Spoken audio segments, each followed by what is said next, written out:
निमिया के डरे जिनकटवा मोरे बाबा निबिया चिरैया के बसेर रे ललनवा निमिया चिरैया के बसेर रे ललनवा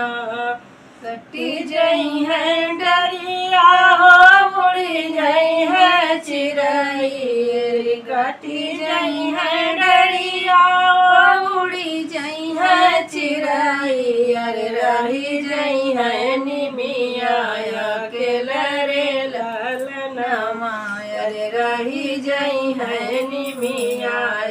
के लरे ललनवा बेटी गर्भ जिनी बोला मोरे बाबा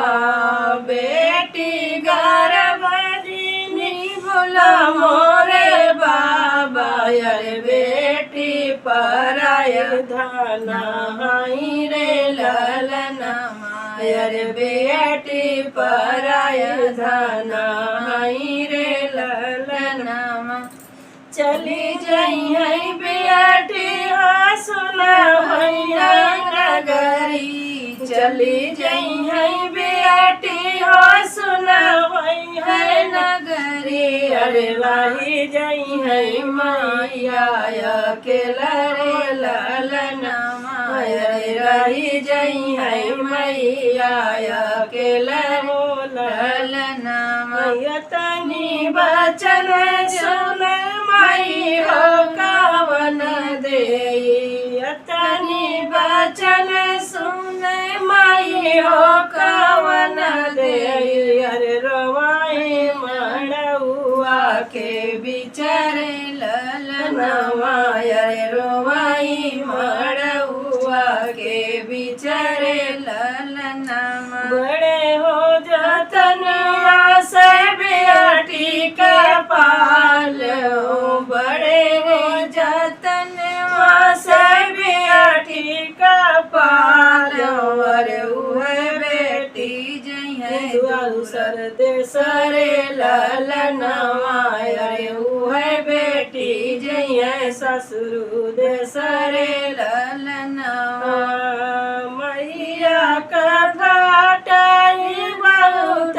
कर जवा मैया के फाटाई बहुत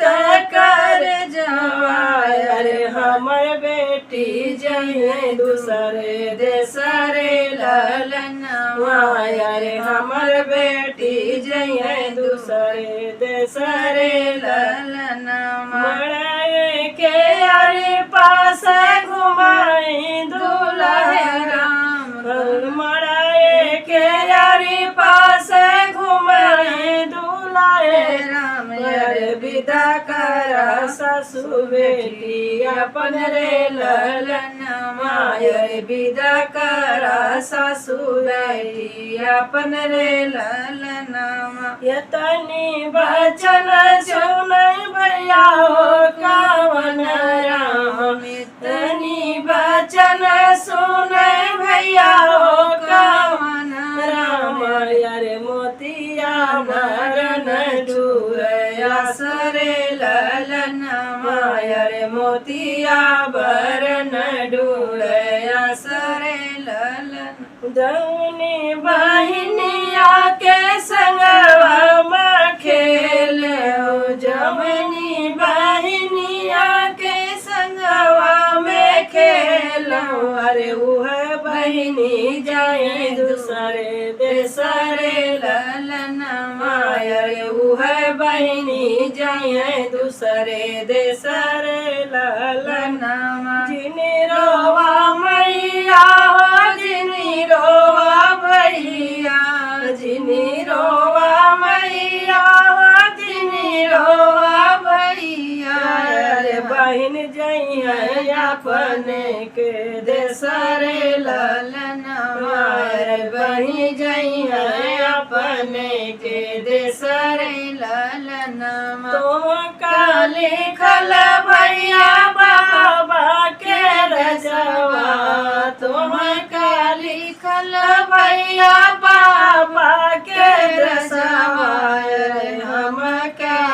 लिखल दूसर देश रे ललनवा अरे हमके लिखल दूसर देश रे ललनवा।